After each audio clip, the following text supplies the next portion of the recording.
我经纪人说没有尺度的问题，就是都可以。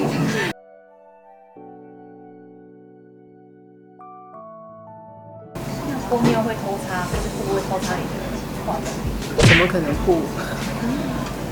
我们家的厕所就是我们主卧的厕所出来就是我的化妆台，然后有一面镜子跟化妆台，那上面就是你知道女生化妆品很多，我都把我的化妆品都会放在那上面。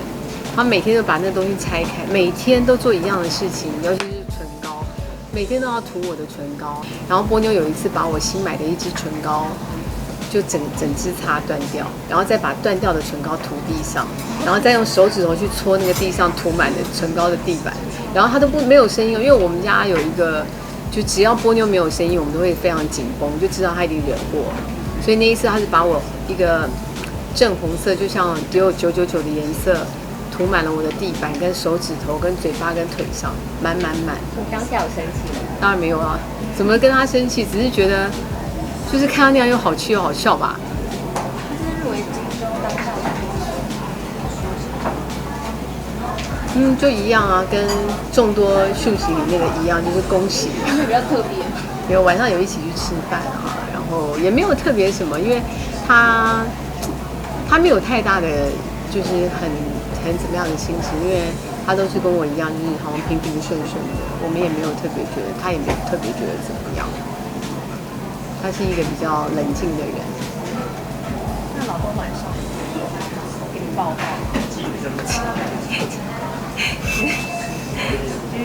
做一些没有我记得那天我们吃完饭，因为为了觉得自己吃太多，我们俩还一路走回家，然后走了满身是汗，然后走路，我本来以为在路上会比较浪漫的牵着我手，就实在太热了，彼此都不想碰彼此，全身大汗，觉得是一个很好的运动。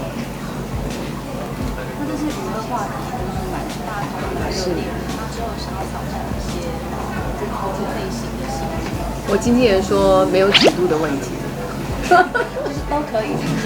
没有，我们昨天还在开玩笑。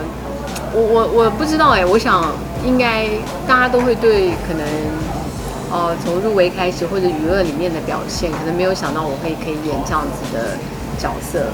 那我觉得下一步我自己也会想要再挑战一个我可能以前比较没有诠释过的角色。现在都在看剧本，那也希望可以再给大家一次惊喜嘛。